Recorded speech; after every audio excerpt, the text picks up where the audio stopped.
How Palestine transfer into the land of Israel. World war 1. Britain یہ چاہتا تھا کہ اس کے الائنز اس کے ساتھ رہیں، تو اس نے زائونسٹ سے یہ وعدہ کیا کہ آپ اپنی حکومتوں کو جنگ میں رکھیں، ہم آپ کو فلسطین میں جگہ دیں گے، جس کو کہتے ہیں Balfour declaration. World war 2. Hitler نے سوچا کہ سارے یہودی سوشلسٹ ہیں، تو اگر اس سوشلسٹ موومنٹ کو ختم کرنا ہے تو یہودیوں کو ختم کرنا پڑے گا، جس کے نتیجے میں اس نے 6 ملین یہودیوں کو ہولوکاسٹ کروایا، جس کے نتیجے میں بہت زیادہ یہودی یورپ سے بھاگ کر فلسطین آ گئے. اور 1948 میں انہوں نے اپنی ریاست قائم کی جس کا نام تھا اسرائیل. اس ریاست کے قائم ہوتے ہی پہلی عرب اسرائیل وار شروع ہو گئی. اس پیریڈ میں اسرائیلیوں فوجوں نے فلسطینیوں سے کہا کہ آپ ابھی یہاں سے چلے جائیں، بعد میں واپس آ جائیے گا، ابھی حالات خراب ہیں. فلسطینیوں نے اپنے گھروں کو تالے لگائے، چابیاں ہاتھ میں لی اور آج تک ان کو واپس ان کے گھروں میں نہیں آنے دیا گیا. اس کو ہم کہتے ہیں نکبہ. 1956 میں جب مصر میں انقلاب ہوا تو جمال ناصر نے سوئس کنال کو نیشنلائز کر دیا، جس کی وجہ سے برٹن، اسرائیل اور فرانس تینوں نے مصر پر اٹیک کر دیا. سوویت یونین نے مصر کا ساتھ دیا اور اس کے بعد سیکنڈ عرب اسرائیل وار ہوئی.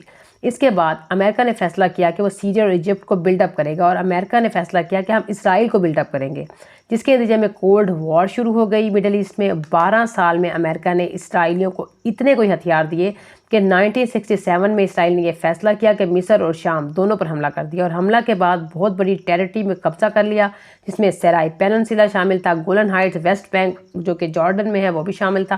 اس کے خلاف یاسر عرفات نے PLO شروع کی، اور پاکستانیوں نے اس وقت یاسر عرفات کی مدد نہیں کی بلکہ شاہ حسین کے ساتھ مل کر بریگیڈیئر ضیاء الحق کو بھیجا اور فلسطینیوں کو مارا. اس وقت پاکستان میں یحییٰ خان کی ڈکٹیٹرشپ تھی، جس کی وجہ سے فلسطینیوں کو لبنان چھوڑ کر جانا پڑا اور PLO لبنان میں شفٹ ہو گئی. اسرائیل نے لبنان میں سول وار شروع کر دی اور ساتھ ہی ساتھ کیمپ ڈیوڈ ایکوارڈز کروائے، جس کے نتیجے میں مصر کی سرزمین ان کو واپس کر دی اور شام کو بھی بہت ساری زمینیں واپس کی، اور ایک معاہدہ کیا کہ اب آپ نہیں لڑیں گے.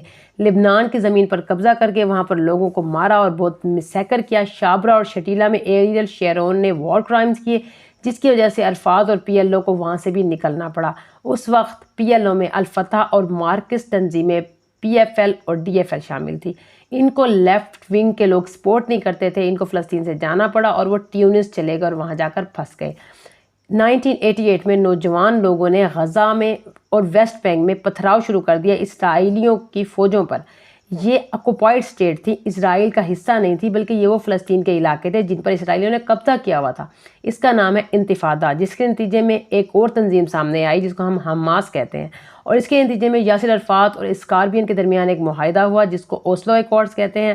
اور اس کی وجہ یہی تھی کہ اسرائیل میں جو لبنان پر بہت زیادہ اٹیک کیے تھے، اس کی وجہ سے لیفٹسٹ پارٹی ایک سامنے آئی تھی جس نے کہا کہ ہمیں لڑائی نہیں چاہیے، ہمیں امن چاہیے. تو اسرائیل نے یہ فیصلہ کیا کہ یاسر عرفات واپس آ کر فلسطین کی اپنی اتھارٹیز بنائے، مگر انہوں نے ان اتھارٹیز کو چلنے نہیں دیا. چھوٹی چھوٹی دیواریں بنائی، سیٹلمنٹس بنائیں، اور سیکیورٹی اپنے ہاتھ میں، بجلی پانی سب ان کے پاس تھا، اور قطر اور ترکی سے جو ایڈ آتی تھی وہ حماس کو ٹرانسفر کر رہے تھے، ان کو مضبوط کیا. اور نیتن یاہو کا یہ پلاننگ تھی کہ حماس کو استعمال کر کے وہ PLO کے خلاف حماس اور PLO کی جھڑپڑیں کروائیں گے، جس کے نتیجے میں کنفلکٹ ہوا. PLO ویسٹ بینک میں مقید ہو گئی اور حماس غزہ میں، دونوں کے درمیان ٹکراؤ ہو گیا. 2002 میں عرفات کی ڈیتھ ہوئی، مصطفیٰ کو اور احمد سادات کو پکڑ کر لے جایا گیا، مگر انہوں نے 2014 میں اسرائیل نے یہ فیصلہ کیا کہ اب نو پیس، ہم نیگوسیشن نہیں کریں گے اور دھونس چلائیں گے. 10 سال تک اسرائیلیوں نے امن معاہدے پر بالکل عمل نہیں کیا، جس کی وجہ سے امن ٹوٹ گیا. اور اب حماس نے اٹیک کیا تو انہوں نے بجلی بند، کھانا بند، ادویات بند، نارتھ غزہ میں 2.4 ملین لوگوں کو بھوکا مار دیا، ان پر بم کیا. اور اب ان کی پلاننگ یہ ہے کہ وہ لینڈ انویژن کریں گے، اس وجہ سے وہ قتل عام کر رہے ہیں. اور وہ کہتے ہیں کہ حماس نے مارا ہے تو ہم اب سب کو ماریں گے اور سب کی زندگیاں عذاب کر دیں گے.